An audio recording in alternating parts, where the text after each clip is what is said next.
that's a prequel to a shark movie.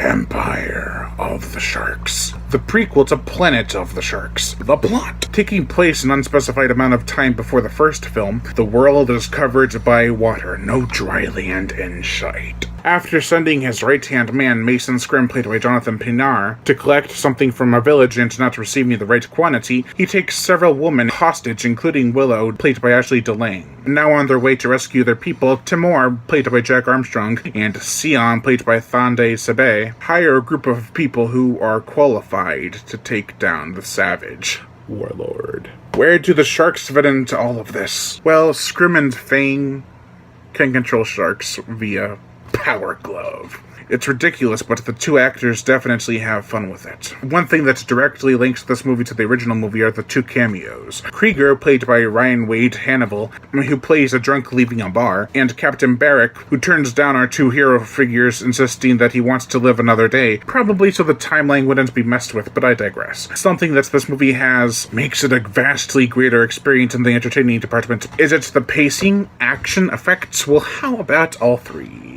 Much like the first movie, we get great shark attacks right from the get-go. It is how you roll out the rest of your story that hinges on its success. In this case, Empire of the Sharks succeeds. An aspect that doesn't succeed is that misleading poster art. While awesome, never actually happens in the movie. I was looking forward to a Mad Max Beyond Thunderdome experience, but what we got was entertaining enough, though. The film is graciously not bogged down with science to the level of Planet of the Sharks. There is some mumbo-jumbo that probably isn't even factual, but it didn't overtake the story like it did in Planet of the Sharks. While I did like most of the characters in Planet of the Sharks and found them to be more memorable, here, while they are a bit bland in terms of purpose, they still play with passion. What I meant by bland in terms of purpose is while, yes, they did have reason to be in this movie, it wasn't as significant as the other characters in Planet of the Sharks were. Mark Atkins, who also directed Sand Sharks,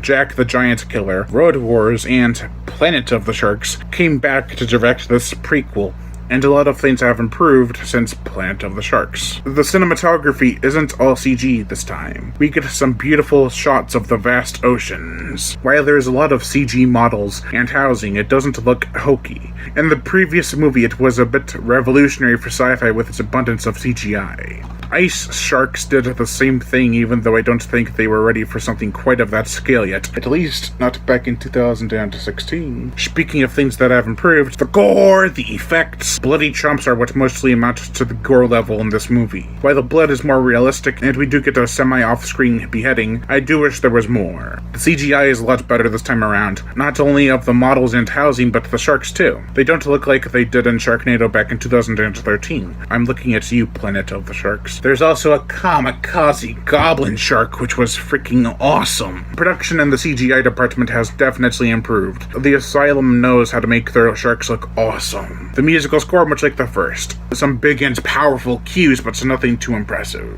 While the kills and some of the characters' importance level could have been improved upon, this movie is a solid improvement over the original film. Still, it is not the best movie of Sharknado Week 2017, but at least it is another great effort from sci-fi. It did commit one cardinal sin, though. The Jaws the Revenge flaw. No, it is not because the sharks roar. It's the scene where a man hops back into a sub after being underwater and is completely dry. Gah! Overall, I give Empire of the Sharks a 2.5 out of 5.